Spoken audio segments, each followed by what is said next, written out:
I want to come back and dig deeper into the issue of democracy versus authoritarianism, whether that's the appropriate framing or not. I know you feel passionate about this topic, so could you speak a little bit, linking this session to the earlier session, what does it mean to defend Taiwan in the context of democracy versus authoritarianism?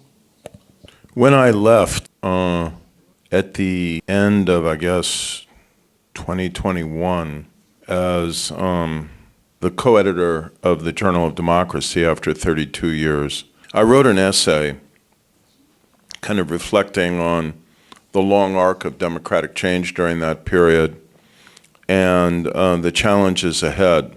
This was, I guess, 2 months before Putin invaded Ukraine, and Xi hasn't invaded Taiwan yet. But I said what I think was obvious then, that these were the two frontline states for the battle for global democracy, and that I felt much of what would happen in the world in terms of the future of democracy would involve, could they survive as democracies under pressure and threat from these two great power autocracies or not? That question is unresolved in both of these two frontline states as we sit here, and as Frank has said many times, it is being tested on the battlegrounds in Ukraine at horrific human cost. There is going to be a PRC military invasion of Taiwan probably in this decade, unless it is deterred. The three most important actors in deterring it are, of course, Taiwan, the United States, and Japan.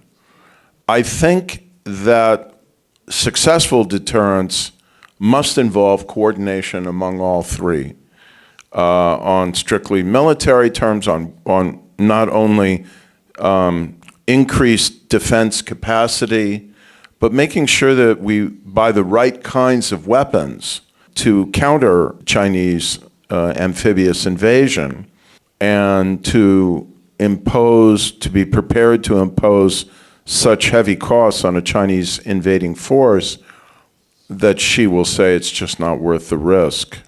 What else I can say is that democracy is about uncertainty. There is a presidential election coming in January of 2024 in Taiwan.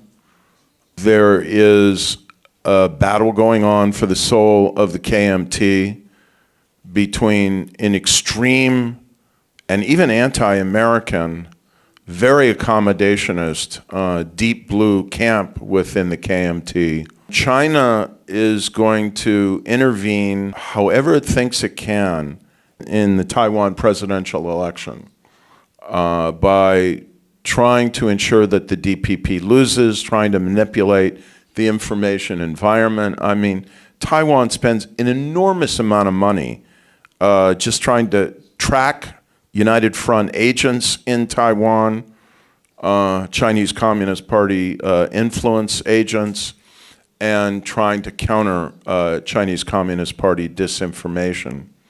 And of course, if you're Xi Jinping, you'd rather pick up Taiwan peacefully than by force, right? So if you could get a sympathetic government in there that would start negotiating, and then you're on a different track, and over time you just kind of ratchet up the pressure more, and so on, that's definitely a preferable course.